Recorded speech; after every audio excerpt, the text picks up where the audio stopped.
Today, I'm going to show you 10 real Canadian winter hacks that might actually make you love winter. Look forward to it. And I bet you there's a few that you've never heard of. Now, Canadians are pretty funny, eh? We brag about our suffering. When the seasons change and it starts getting cold outside, we complain.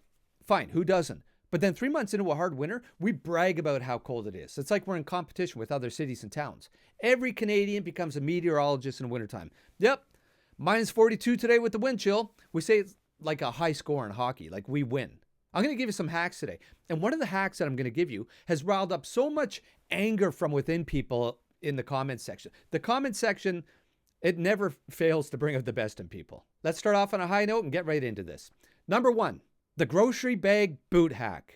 Your boots are never waterproof enough, okay? They will fail you the moment you step into a slush puddle. In Canada, we call that a soaker. The solution? Put a bag over your socks, then slide your foot into the boots. Instant waterproofing. Works 100%, and most people can't tell. Not that it matters anyways. We used to use milk bags as kids. You can use bread bags. They're free. Plastic grocery bags are harder to find these days, but even a small kitchen garbage bag can get the job done.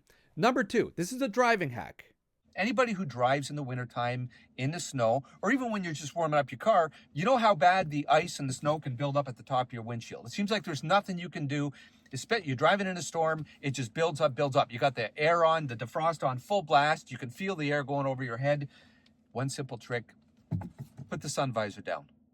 The air, your defroster, the hot air gets trapped and it gets caught in a loop and it just kind of loops around. There's a word for that. I can't think of the word right now. I had the word, but instead of just the hot air going right by you, it gets caught up here and it warms up the top of your windshield and it gets rid of the ice. It gets rid of the snow. It actually works. Okay. I stand by it. This is the second time I filmed this part. The first time the camera wasn't rolling. Number 3, just forget about fashion. Nobody cares how you look.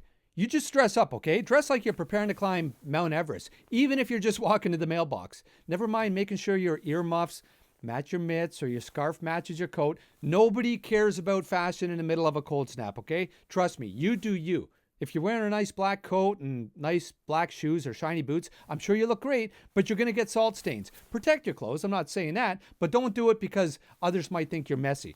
Make winter fun. Buy yourself a toque. Wear it with pride. Some people wear the toques inside. It barely ever comes off. And that's a totally acceptable item of professional clothing during the wintertime in Canada. Toque hair is a thing, okay? Hat head in the summer, toque hair in the winter. And listen, just forget about fashion, okay? Layer up. If you can bend your arms easily, then you're not wearing enough. Number 4, maple taffy. You don't make a Canadian video without bringing up maple syrup. Maple taffy or snow taffy.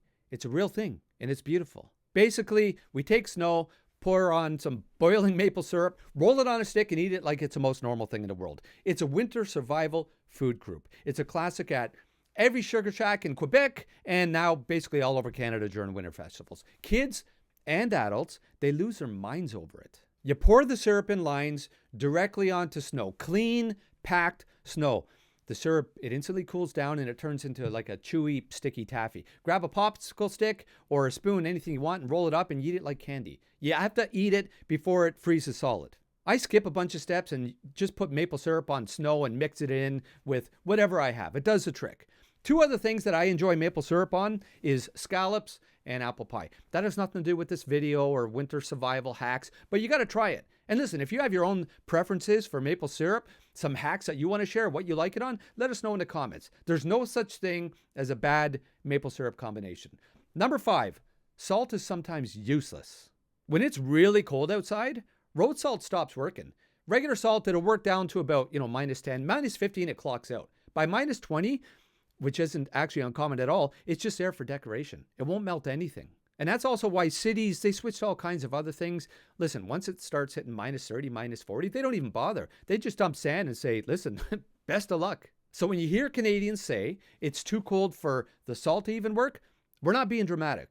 I want to add this, okay? When people know it's going to snow, you see them throwing salt down on the driveways quite a bit or on the sidewalks. Here's a problem. That's it's really, really cold. When the snow falls, it actually melts, but because it melts, the lower level of the snow, it's actually a lot heavier than if there was no salt on the ground at all. So sometimes you have to just clear the snow before you put some salt down. It's just, listen, it gets heavy, okay? People get injured shoveling snow.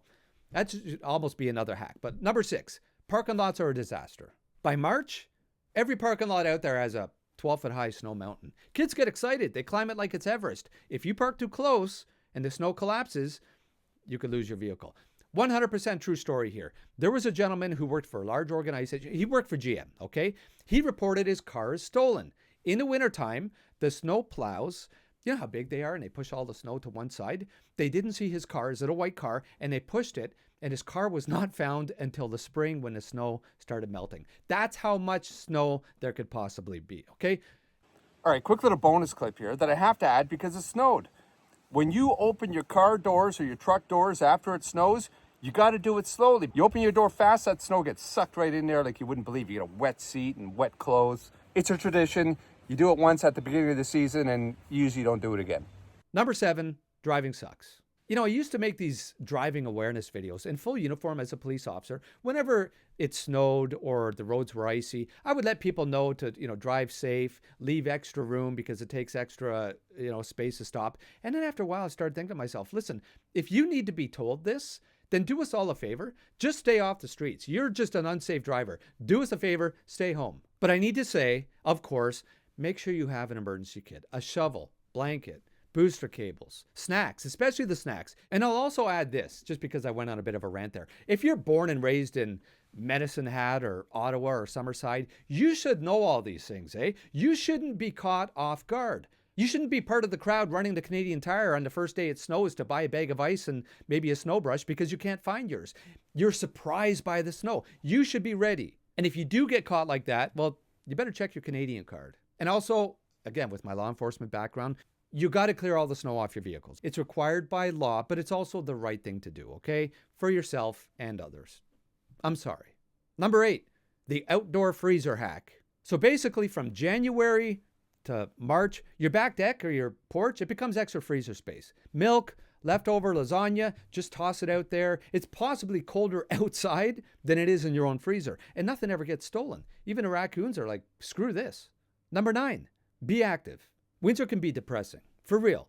The days are short. People have a tendency to stay inside, leading to feelings of isolation, solitude, even depression. It's a real thing. You need to make a conscious effort to be active. Be that stereotypical Canadian you see on the outside of your Tim Hortons winter coffee cup. It's a winter wonderland. Canadians can turn anything flat into a hockey rink. It doesn't matter if it's your backyard, church parking lot, empty field, frozen pond, of course.